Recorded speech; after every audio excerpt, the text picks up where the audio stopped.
The master Prakash classes YouTube channel आप सभी लोगों का स्वागत करता है। तो शाम के 7 बज चुके हैं। रोज शाम को 7 बजे हम लोग उत्तर प्रदेश में शिक्षक भर्ती यानी कि सुपर टेट और शिक्षक पात्रता परीक्षा यानी कि यूपी टेट, इन दोनों परीक्षाओं के लिए गणित के प्रैक्टिस सेट को सॉल्व करते हैं। और आज हमारा जो गणित का प्रैक्टिस सेट है वो 49 नंबर का प्रैक्टिस सेट है। इससे पहले के प्रैक्टिस सेट अगर आप लोगों ने नहीं देखे हैं तो जाके प्लेलिस्ट उसकी बनाई गई है, वहां पर जाकर आप देख सकते हैं। यहाँ पर जो हम लोग रोज प्रैक्टिस सेट लगाते हैं उसके कुछ उद्देश्य हैं और इन उद्देश्यों को आप समझ चुके होंगे, सीख चुके होंगे।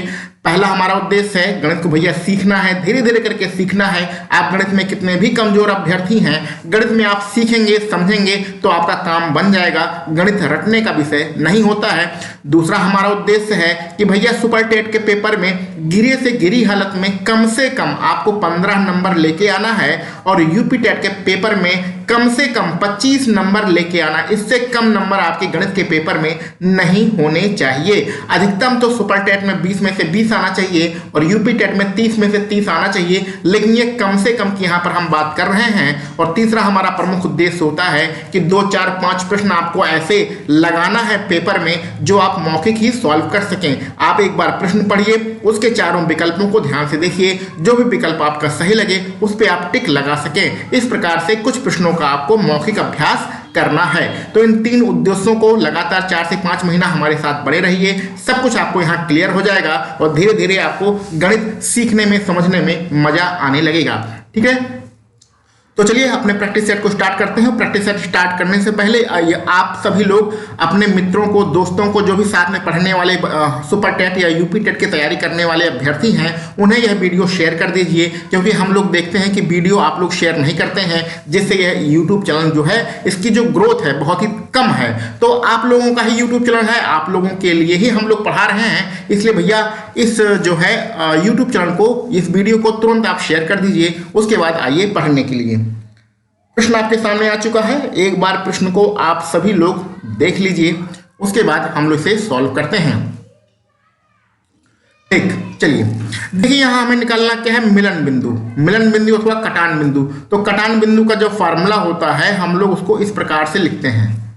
पहला वाला पद हमारा x होता है, यहाँ पर लिखते हैं, और दूसरा वाला पद हमारा y होता है, हम लोग यहाँ पर लिखते हैं। प्रश्न में साफ साफ दिख रहा है। देखिए जो भी प्रश्न हम लोग आपके सामने आते हैं उसमें ऐसा मत करिएगा कि आप सीधे कोई ना कोई फार्मूला लगा के, कोई ना कोई समीकरण लगा के इसको सॉल्व करने की कोशिश कीजिए। ऐसा मत करिएगा, पहले प्रश्न को समझ लीजिए, आंसर तो अपने आप आ ही जाएगा। तो जल्दबाजी मत करिए, प्रश्न को थोड़ा सा समझते हैं। x का मान 2 दिया गया है, तो जो हमारा इस प्रकार से समीकरण बनता है मिलन बिंदु अथवा कटान बिंदु बनते हैं, उसमें x का मान 2 रहेगा ही। अब विकल्प को जरा ध्यान से देखिए, तो हमारे पास सिर्फ 2 विकल्प हैं, ए और सी वाला, जिसमें x का मान 2 दिया गया है। तो यानी कि हमारा जो विकल्प या तो ए सही होगा अथवा सी सही होगा। बी में x का मान 2 नहीं है, डी में x का मान 2 नहीं है, इसलिए बी और डी विकल्प तो हमारे सही नहीं हो सकते हैं। अब हमें y का मान निकालना है। y का मान निकालने के लिए पहला वाला जो समीकरण दिया गया है उसमें x का मान रख दीजिए, y का मान आ जाएगा। बहुत ही आसान सा प्रश्न है। तो चलिए इस समीकरण में, पहले वाले समीकरण में x का मान 2 रखते हैं। तो 2 फिर x है, x का मान 2 रखना है और प्लस के y है और बराबर हो जाएगा 6। तो 2 दूनी 4 हो गया 4 प्लस y बराबर हो गया 6, और 4 उधर जाके घट जाएगा तो बचेगा 6 में से 4 घटाएंगे तो 2 बचेगा। तो y का मान भी भैया कितना हो जाएगा, 2 हो जाएगा। तो यानी कि हमारे ये वाला विकल्प सी वाला बिल्कुल सही है। अगर यहाँ पर ए विकल्प में 2 ना दिया गया होता तो हम इस प्रश्न को बिना सॉल्व किए ही आंसर विकल्प सी लगा सकते थे, क्योंकि x का मान यहाँ पर 2 लिखा गया है। तो बात समझ में आई। इस प्रश्न को आप मौखिक भी सॉल्व कर सकते थे अगर a का मान यहाँ पर 2, जो x वाली वैल्यू है ये 2 यहाँ पर ना लिखा गया होता। ठीक है, तो उम्मीद है सारी चीजें आपको क्लियर है। यहाँ पर बहुत ही आसान सा प्रश्न है, कोई इसमें दिक्कत की बात नहीं है। चलिए आगे बढ़ते हैं अपने अगले प्रश्न पर। इकाई का मान ज्ञात करना है। ये प्रश्न तो मौखिक ही आपको करना है। देखिए जब भी आपको इस प्रकार का प्रश्न मिले, इकाई का मान ज्ञात करना हो, तो इतनी बड़ी संख्या का वर्ग किया गया है, तो ये आगे वाली संख्याओं का कोई मतलब नहीं होता है, हमें इस पीछे वाली संख्या का मतलब होता है। तो हमें ये जो वर्ग लिखे गए हैं सारी संख्याओं की, ये आगे वाली संख्या क्या है इसका हमारा कोई मतलब नहीं है, ठीक है, इसको मिटा दो। जो बचा सिर्फ उसी का वर्ग करना है, यानी पीछे वाली संख्या का ही हमें वर्ग करना है, तब हमारा इकाई का मान निकल आएगा। तो 0 का वर्ग कितना होता है भैया, 0 होता है, प्लस यहाँ 1 का वर्ग कितना होता है, 1 होता है, 2 का वर्ग कितना होता है भैया, 4 होता है, और प्लस यहाँ 3 है, 3 का वर्ग कितना होता है, 9 होता है। इनको जोड़ देंगे तो 9 1 10 और हो जाएगा 14। 14 में इकाई का अंक कितना है, इकाई का अंक यानी कि पीछे का अंक 4 है, तो आपका पहला वाला विकल्प बिल्कुल सही रहेगा, ए विकल्प यहाँ पर सही है। तो ये बड़ी बड़ी संख्याओं का वर्ग दिया गया था, उनका वर्ग करके आपको इकाई का मान नहीं निकालना है, जो आखिरी अंक होता है सिर्फ उसका वर्ग कर दीजिए और उसको जो भी है उसको जोड़ दीजिए। उसमें देखिए सबसे पीछे इकाई में क्या आ रहा है, तो वही आपका आंसर हो जाएगा, ठीक है। 4 यहाँ पर हमारा आंसर रहेगा। आसान सा प्रश्न है। आगे बढ़ते हैं अपने अगले प्रश्न पर।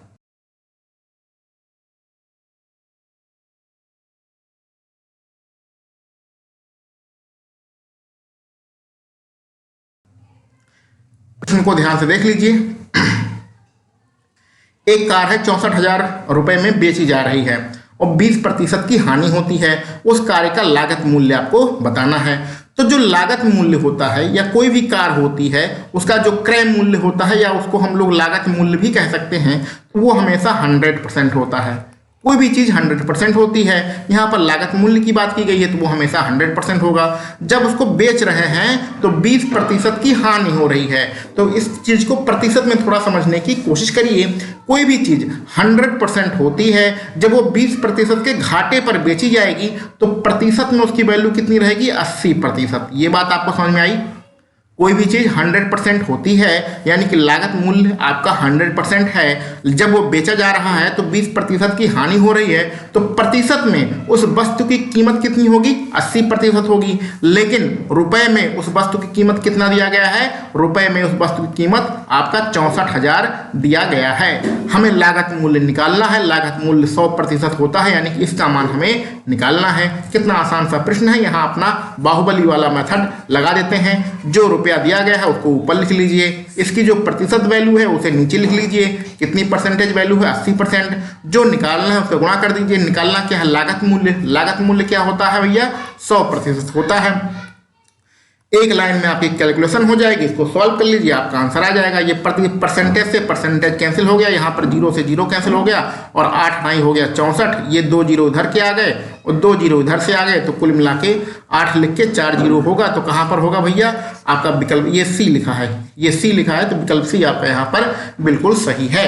ऐसे प्रश्नों को मात्र एक लाइन में या 2 लाइन में आपको सॉल्व करना है। 10 से 15 सेकंड में इस प्रकार के प्रश्नों को निपटा देना है, ठीक है। ज़्यादा टेंशन लेना नहीं है। यही बाहुबली मेथड लगाना सीख लीजिए और ज़बरदस्त तरीके से आपका ये सवाल सॉल्व होगा। यदि आप एसएससी की तैयारी करते हैं या रेलवे की तैयारी करते हैं तो ये प्रश्न तो आप देखते ही सॉल्व कर देंगे। लेकिन अगर आपका गणित कमज़ोर है तो आप समझिए, सीखिए, सब कुछ आपको आसान हो जाएगा।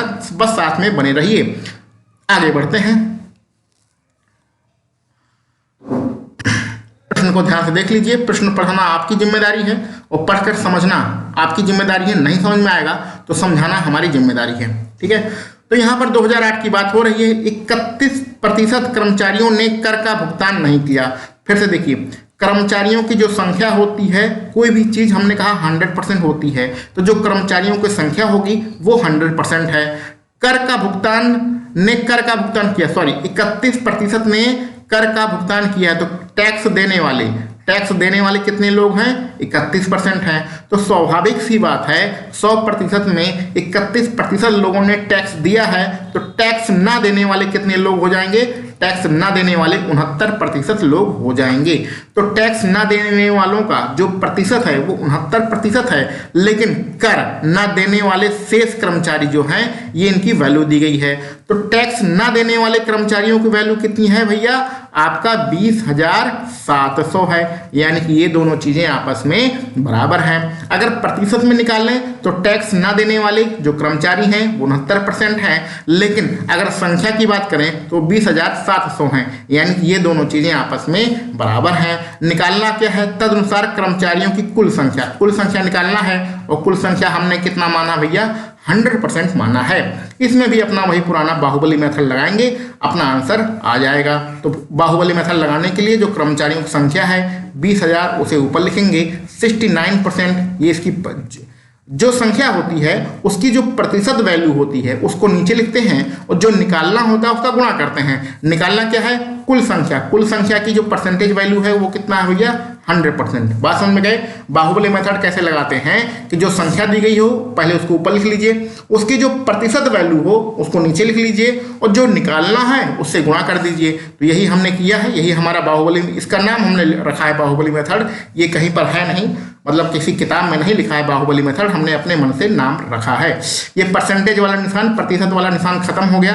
इसको कैंसिल करें कि 3 से करते हैं तो 3 दूनी 6, 3 त्रिका 9।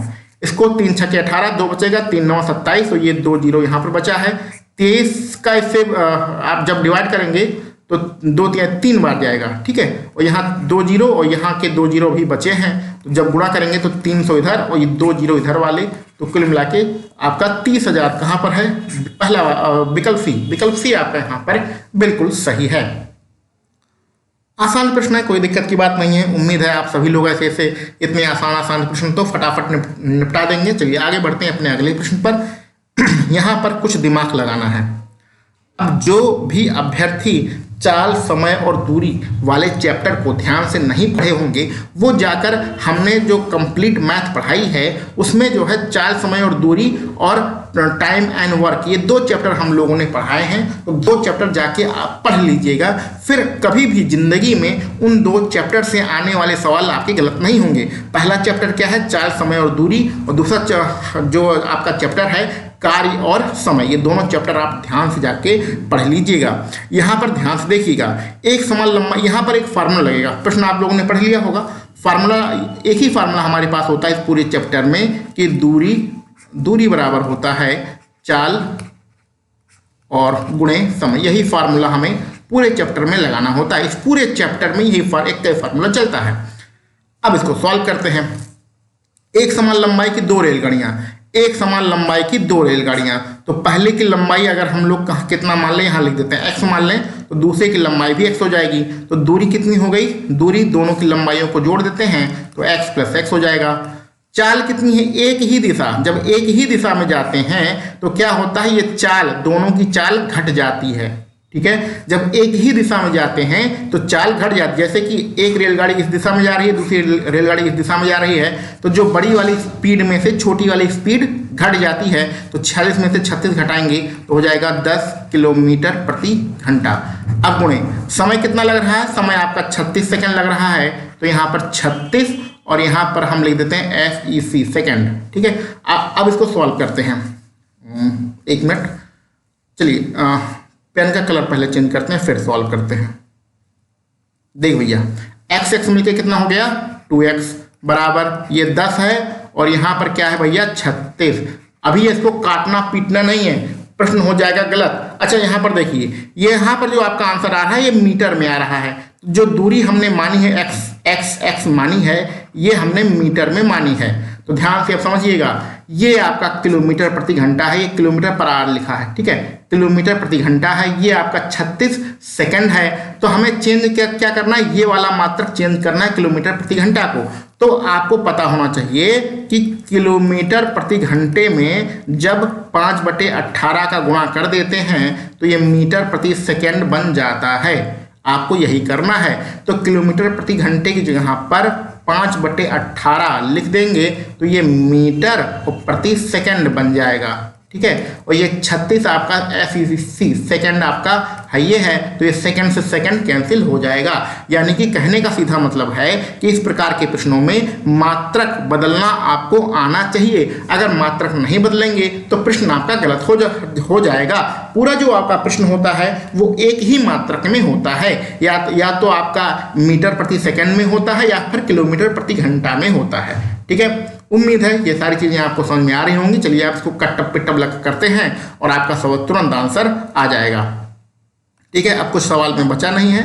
देखिए, ये 1 सेकंड से सेकंड कैंसिल हो जाएगा तो ये मीटर बचेगा, मीटर में अपना आंसर आ जाएगा। 18 दूनी होता है 36 और ये 2 जो है इस 2 से कैंसिल हो गया। ये 10 और 5 का गुणा करना है तो x बराबर बचा है 50 और क्या है? मीटर, ठीक है।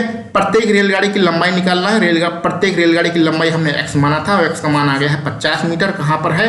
आपका विकल्प भी यहाँ पर बिल्कुल सही है, ठीक। तो इस प्रश्न में जितने भी अभ्यर्थियों को आज तक हमने कम से कम 5-6 साल से 7 साल से पढ़ा रहे हैं, जितने भी अभ्यर्थियों को पढ़ा रहे हैं, ये वाला चैप्टर जब भी पढ़ाते हैं तो जो अभ्यर्थी ये मात्रक बदलना नहीं आता है उनका ही बार बार प्रश्न गलती होता है। तो किलोमीटर प्रति घंटे से अगर आपको मीटर प्रति सेकंड बनाना है तो 5/18 का गुणा करते हैं, और अगर आपको मीटर प्रति सेकंड से क्या बनाना है, किलोमीटर प्रति घंटा बनाना है, तो क्या करते हैं, इसका गुणा करते हैं, 18/5 का गुणा करते हैं। ठीक है, तो मीटर प्रति सेकंड से किलोमीटर प्रति घंटा बनाने के लिए 18/5 से गुणा करते हैं, और इस प्रश्न में हमें किलोमीटर प्रति घंटे से मीटर प्रति सेकंड बनाना था, तो वहां उस कंडीशन में 5/18 से गुणा करते हैं, जो कि यहां पर हमने गुणा किया है। ठीक है, ये बात अगर आपको समझ में आ गई है तो प्रश्न आपके लिए बहुत ही आसान है। अब आगे बढ़ते हैं अपने अगले प्रश्न पर। देखिए, ये जो अपरिमेय संख्या का प्रश्न आपको दिख रहा है, ये परीक्षा में आपके पूछा गया है, बहुत सारी परीक्षाओं में पूछा गया है, यूपी टेट के पेपर में भी पूछा गया है, तो इसमें ज़्यादा दिमाग लगाने की जरूरत नहीं है। जब हम लोग संख्या पद्धति पढ़ेंगे तो इस चीज़ को डिटेल में एक्सप्लेन करेंगे। अभी बस इतना समझ लीजिए कि जब भी पाई के जितने भी मान दिए गए हों, चाहे पाई लिखा हो, चाहे 22/7 लिखा हो, चाहे ये भी पाई का मान है, 1.333 लिखा हो, और ये भी पाई का मान है, तो जब इस प्रकार से पाई का मान, ये जो चारों विकल्प हैं, ये पाई है, अलग अलग रूपों में पाई का मान लिखा गया है। लेकिन इसमें से आपसे पूछा जाए कि अपरिमेय संख्या कौन है, तो अपरिमेय संख्या सिर्फ ये विकल्प बी वाला है। ठीक है, तो यहां पर आपका विकल्प बी सही होगा। और लेकिन ये चारों जो है पाई ही के ही मान लिखे गए हैं अलग अलग तरीके से। तो लेकिन अगर इसमें अपरिमेय संख्या पूछी जाए तो आपका पाई वाली जो वैल्यू है वही आपका, यानी कि विकल्प बी में जो दिया गया है वही आपका सही रहेगा। कंफ्यूज मत होइएगा, इसको रट लीजिएगा। हजारों बार ये पेपर में पूछा गया है, अलग अलग परीक्षाओं में पूछा गया है। ये पुलिस की भर्ती में भी आया है, यूपी SSC में भी आ चुका है, यूपी टेट में भी ये प्रश्न आ चुका है। चलिए आगे बढ़ते हैं अपने अगले प्रश्न पर। निम्नलिखित में से कौन सी संख्या अपरिमेय है? चलिए, अच्छी बात है। अपरिमेय संख्या जानते हैं क्या होती है?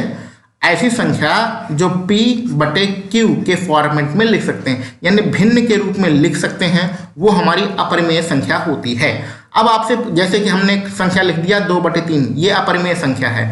अब आपसे कोई पूछे कि भैया 5 अपरिमेय संख्या है कि नहीं है, जैसे इस प्रश्न को तो अभी आंसर हम दे ही देंगे, मौखिक प्रश्न है, लेकिन थोड़ा सा समझ लेते हैं कि अपरिमेय संख्या क्या होती है, जिसे भिन्न के रूप में लिखा जा सकता है, यानी P/Q के रूप में लिखा जा सकता है। जैसे कि हमने कहा, अगर कोई हमारी संख्या 2/3 दिया गया है तो ये अपरिमेय संख्या है। यहीं पर हमने एक आपसे प्रश्न पूछा कि 5 आपका लिखा गया है, ये अपरिमेय नहीं परिमेय, बार बार मुंह से अपरिमेय निकल रहा है, इसलिए सॉरी, कभी कभी पढ़ाते कुछ है, मुंह से कुछ और निकलता है। परिमेय संख्या P/Q होती है। परिमेय संख्या का उदाहरण 2/3 है। कोई भी ऐसी संख्या जो भिन्न के रूप में लिखा जा सकता है वो हमारी परिमेय संख्या कहलाती है। अब आपसे पूछा जाए कि 5 एक परिमेय संख्या है अथवा नहीं है, तो लोग कहेंगे भैया ये तो भिन्न के रूप में नहीं लिखा गया है, इसलिए ये परिमेय संख्या नहीं है, जबकि ये गलत है। 5 भी एक परिमेय संख्या होती है। क्यों? क्योंकि अगर हम इसके नीचे 1 का भाग कर दें, इसको भिन्न के रूप में लिख लें, तो 5 के मान पर कोई फर्क तो नहीं पड़ेगा, तो P/Q के फॉर्मेट में हम 5 को लिख सकते हैं। इस प्रकार जितने भी आपकी संख्याएं जानते हैं, 1 2 3 4 5 6 7 8, जितनी भी गिनती जानते हैं वो सभी परिमेय संख्याएं होती हैं। यानी कि जो भी भिन्न वाली संख्याएं होती हैं वो भी परिमेय संख्याएं होती हैं, और जितनी गिनती होती है, जितनी भी गिनती आप जानते हैं वो सब परिमेय संख्या होती है। क्योंकि उन सारी गिनतियों के पीछे अगर हम नीचे 1 लिख देंगे तो हमारी संख्या पर कोई फर्क नहीं पड़ेगा। उदाहरण के लिए आपसे पूछा जाए 12 परिमेय संख्या है कि नहीं है, तो आपको बताना है कि 12 परिमेय संख्या है, क्योंकि अगर इसके नीचे 1 लिख दें तो इसके मान पर कोई फर्क नहीं पड़ता है, लेकिन हमने इसे P/Q के रूप में इसे लिख दिया है। ठीक है, तो अब आपके इसी जो 4 विकल्प दिए गए हैं, इसमें आपको ऐसी संख्या ढूंढना है जिसे P/Q के रूप में लिखा जा सकता है। तो यहाँ पर आपको ये वाला विकल्प, जो पहला वाला विकल्प है, ये आपको साफ साफ दिख रहा है कि 4 को वर्गमूल से बाहर निकाल लेंगे तो 2 निकलेगा, और 2 के नीचे अगर हम लोग 1 लिख लेंगे, यानी 2 को 2/1 लिख देंगे, तो हमारे इस 2 के मान पर कोई फर्क नहीं पड़ेगा। इस प्रकार हमारा परिमेय संख्या क्या होगी? विकल्प ए होगी। ठीक है, तो आसान प्रश्न है, समझाने में थोड़ा सा समय लग गया है। परिमेय संख्या का कॉन्सेप्ट उम्मीद है आपको समझ में आ गया होगा। कोई भी संख्या परिमेय संख्या होती है, चाहे वो जितनी गिनती आप लोग जानते हैं वो सभी परिमेय संख्या होती है। और जो संख्याएं भिन्न के रूप में होती हैं वो भी परिमेय संख्याएं होती हैं। आगे बढ़ते हैं, इसको सॉल्व करना है। अगर आप लोग कॉपी पेन लेके बैठे हैं तो जुड़ जाइए सॉल्व करने पर, और हम लोग इसको धीरे धीरे सॉल्व करते हैं। सॉल्व करने के लिए बीच में जो प्लस का निशान लगा है इसको अलग करके इस प्रश्न को 3 भागों में डिवाइड कर लीजिए। इन 3 भागों को हम लोग अलग अलग सॉल्व करेंगे। चलिए सॉल्व करते हैं। इसमें कोई ट्रिक काम नहीं करेगी, सिर्फ हमें गुणा भाग ही करना है। तो सॉल्व करने के लिए पहले यहाँ पर हम लोग 2 लिखते हैं। आपको पता है ये भाग का जो चिन्ह है इसे गुणा का चिन्ह बन जाता है जब अंश हर में चला जाता है और हर अंश में चला जाता है, यानी कि ये 2 गुणे 2 हो जाएगा। प्लस यहाँ पर कितना लिखा है, 1/3 लिखा है। इस भाग के चिन्ह को गुणा का चिन्ह बना दीजिए और अंश को हर में, हर को अंश में परिवर्तित कर दीजिए। प्लस यहाँ पर लिखा है 1/3 और यहाँ पर भी गुणा का चिन्ह लगा दीजिए। ऊपर 4 है, ऊपर 4 है तो 4 हमारा कहाँ आ जाएगा, नीचे आ जाएगा। इसको सॉल्व करते हैं। 2 का 2 में गुणा करेंगे तो 4 होगा, प्लस के यहाँ से 3 और ये 3 कैंसिल आउट हो जाएगा। ये बचेगा आपका 1/2 और यहाँ पर 1 का ऊपर में गुणा होगा तो 1 रहेगा, नीचे 3 और 4 गुणा होगा तो 4 यहीं हो जाएगा 12। अब ये 4 तो आपका पूर्णांक है, इसको छेड़ने की कोई भी जरूरत नहीं है। इन दोनों संख्याओं का एलसीएम ले लीजिए। इस सिर्फ एक मिनट, पेन का कलर चेंज करते हैं तब आपको बताते हैं। सिर्फ आपको इन दोनों संख्याओं को सॉल्व कर रहे हैं क्योंकि 4 तो हमारी एक पूर्णांक संख्या मिल चुकी है तो उसको छेड़ने की कोई भी जरूरत नहीं है। यहाँ पर हम लोग 12 एलसीएम लेंगे। 2 का पहाड़ा आपको एलसीएम लेना आता ही होगा, 2 और 12 का जो एलसीएम होगा 12 ही होगा।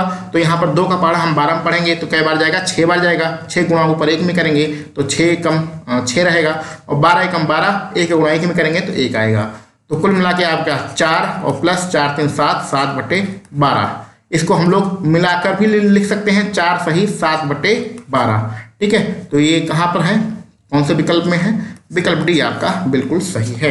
अच्छा ये चीज आप जानते हैं, जैसे कि यहाँ पर आपका लिखा है 2 और प्लस के 1/2, इस प्रकार लिखा है, इसको जोड़कर लिख सकते हैं। मिश्र भिन्न के रूप में 2 सही 1/2 लिख सकते हैं। ठीक है, इससे कोई फर्क नहीं पड़ता है। हम लोग इसको, इस संख्या को इस तरीके से और इस संख्या को इस तरीके से लिख सकते हैं, वही हमने यहाँ पर काम किया है। तो 4 का इसमें जो हमारा पूर्णांक संख्या थी पहले उसको अलग कर लिया है, बाद में उसको मिश्र भिन्न के रूप में लिख दिया है। ठीक, चलो भाई आगे बढ़ते हैं। और हाँ, आपको एक चीज़ बताना चाहेंगे कि अभी आपको इसमें वीडियो लेक्चर के बीच में दिखाया गया होगा प्रैक्टिस सेट के लिए, जिसमें आपको बताया गया है कि आपको 100 रुपये में 250 से भी अधिक प्रैक्टिस सेट दिए जा रहे हैं। तो उसको जो आप ज्वाइन कर लीजिए उस ग्रुप को, आपको बहुत ज़्यादा फायदा मिलने वाला है। अगर आप सुपर टेट का पेपर देने वाले हैं तो प्रैक्टिस सेट जितना लगाएंगे उतना ही आपका फायदा होगा। तो उस ग्रुप को ज्वाइन कर लीजिए। वहाँ पर जो मोबाइल नंबर दिया गया है उस पर आप व्हाट्सएप करिएगा, आपको सारी सूचनाएं प्राप्त हो जाएंगी। चलिए आगे बढ़ते हैं अपने अगले प्रश्न पर।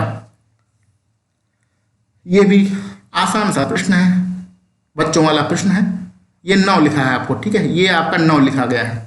चलिए सॉल्व करते हैं, कुछ करना उतना तो है नहीं। चलिए 9 माइनस आपका बड़ा सा ब्रैकेट है, 4 एकम 4 और 4 में 3 जोड़ेंगे तो 7 बटे नीचे 4 रहेगा और प्लस के 3 6 18, 18 2 हो जाएगा 20, तो 20 बटे हो जाएगा 3। ये आपका 9 लिखा ही है, माइनस यहाँ 4 और 3 का एलसीएम जो आएगा 12 आएगा, 4 3 12, आपका 12 एलसीएम रहेगा। 4 का भाग 12 में देंगे तो 4 3 12, और जितनी बार जाता है उसको गुणा ऊपर वाली संख्या में करते हैं तो 7 त्रिक हो जाएगा 21 प्लस। ठीक है, यहाँ पर 3 का जो भाग करेंगे 12 में तो 3 चौके 12, 4 बार जाएगा। जितनी बार जाता है उस गिनती का गुणा ऊपर करते हैं तो आपका 20 चौके कितना हो जाएगा, 80 हो जाएगा। ठीक है, अब बहुत लोग क्या करते हैं, गलतियां हैं। देखिए कुछ लोग बच्चे क्या करते हैं, गलती कहाँ पर करते हैं उसको समझाने की कोशिश करते हैं। ये जो 9 दिख रहा है ना, ये वाला 9, ये वाला और ये वाला 12, इसको ऐसे काट देते हैं। 3 त्रिका 9, 3 चौके 12। भैया ऐसा नहीं काटना है क्योंकि बीच में माइनस का निशान लगा है।